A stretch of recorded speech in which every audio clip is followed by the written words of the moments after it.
Hello, this is Bill Duggan with Quarry Hills Plumbing and HVAC. We're here in windy Wakefield, Mass. I don't know what it is about Wakefield, but whenever I'm up here doing a job, I always feel like it's at least another 10 degrees colder than where I live in Easton. I don't know if that's a mental thing. But we installed a Rinnai e110c tankless water heater slash space heating boiler, natural gas fired. This is a 2-zone system, the house we installed it in. We replaced a existing Well-McLean gold oil fired hydronic boiler, which sat right over here. We already sledgehammered the boiler up into pieces and carried it out and sealed up where the chimney, the vent was for it, into the chimney. A little bit of rust that'll dry up. A little bit of redness from the chamber inside. It always gets pretty red and disgusting. It'll dry up though. There's the nicely sealed chimney, the flue for it. I actually took this off the flue clean out of the old oil-fired Well-McLean boiler. I bet you the Well-McLean designers had no idea that someday a plumber would use their clean-out cover to cover up where their flue pipe from their oil-fired boiler was sealed up, because I converted people to gas. But here it is, ladies and gentlemen. I've actually used on top of that piece, which had a handle on it, I cut the handle and just took it off so I didn't have to buy a smoke pipe plug to seal it, because there's no need for the chimney anymore, because it's where everything's vented outside, as you can plainly see. Intake air, which is cold. Exhaust, which is hot. This unit's running right now. It's only at 152 degrees. It maxes out at 176, but as we were putting the cover back on, it hit one of these buttons, and then it went to a mode that we didn't want it to do, so I hit the switch and then turned it back on again. These boilers need 17 minutes it's called a de-aeration process. So it takes 17 minutes to set up from when you turn it on and you press these blue buttons. This blue button right here it's like a radiator symbol. That means, you know, it's central heating on off. This is the DHW, which is domestic hot water on off. A pump program, which we're not using. Resetting the boiler with an error, that's if it's a reset. And so on and so forth. So we put a SR502 pump control. This is all ProPress fittings underneath here. The customer and I worked it out where for an additional charge, I put some insulation up real quick. Because that's the thing, folks, with these old oil-fired boilers, not only is it a source of heat, but this one was set to, on the aquastat for it, at 196 degrees. So this boiler right here is going to max out at 176. That's a 20-degree difference. So if your house is poorly radiated, poorly insulated, like this house, we're actually going to come back and add more baseboard, because this was like a contractor special where a contractor came in and gutted it. And of course, you know, the cheapest subcontractors for these kind of jobs always wins. The general contractor or the house flipper could care less really if it works or it doesn't work, as long as it looks good to sell the house. So that's basically it. We went around room by room. There was absolutely no heat in the kitchen with high cathedral ceilings. One of the baseboards was actually on backwards, which, you know what, we can go take a look real quick. I can tell you exactly what I'm talking about here. So, here's the living room. This couch was pushed back. This is like probably the worst kind of baseboard you can buy. It had all these toys in front of the baseboard, and some pillows, so all the pillows and the toys are warming up. This couch was totally pushed back against the baseboard, so the couch was getting hot. So out of this whole big room, which there's a big sliding glass door, there's the exhaust from the Rinnai folks. Windows. This is the only baseboard for this dining room and that whole kitchen with that high cathedral ceiling. No kick space heater, no source of heat whatsoever.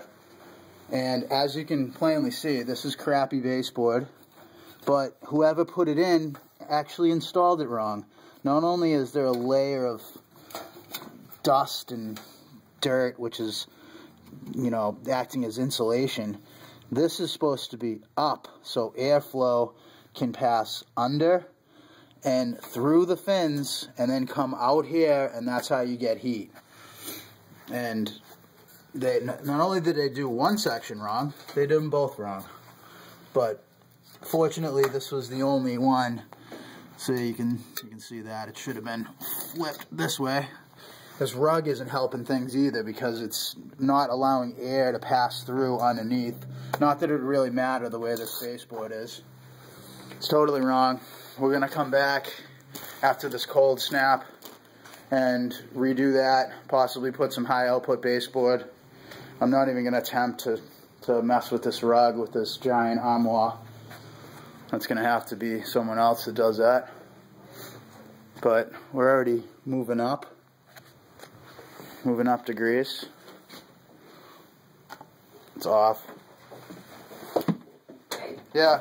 How'd you get this thing to go to 180? Oh, it just does it.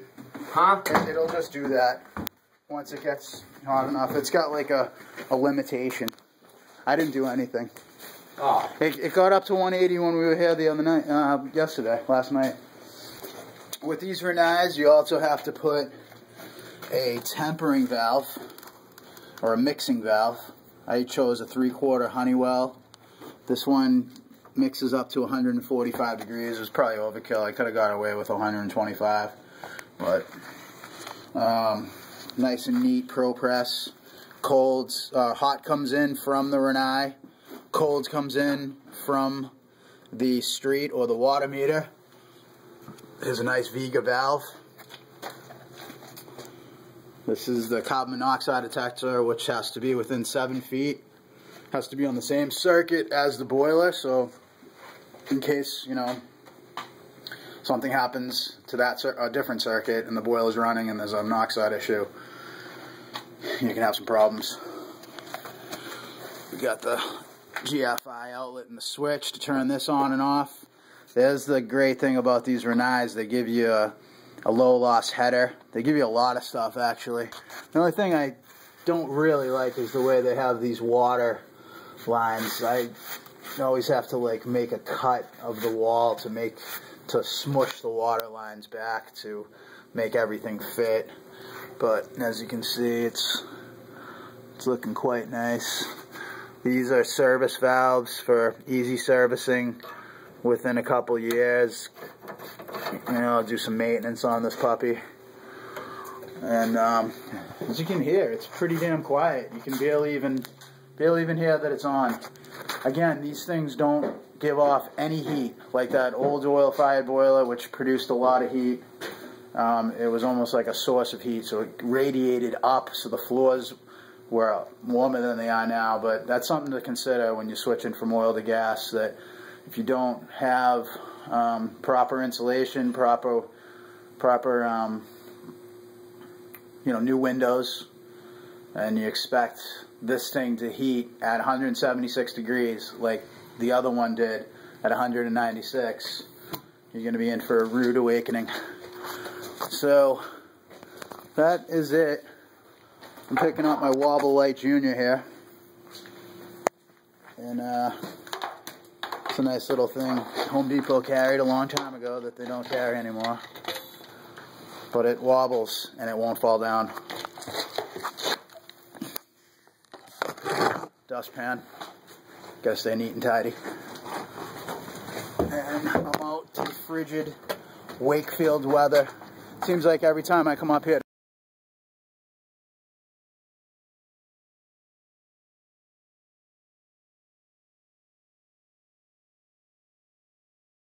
CH240 was probably like one of the first ones that was made available in Massachusetts when they made them, when the plumbing board passed them.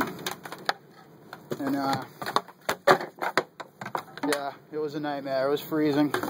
But luckily we had the oil-fired boiler to keep us warm while we were working, and we waited till we were totally done.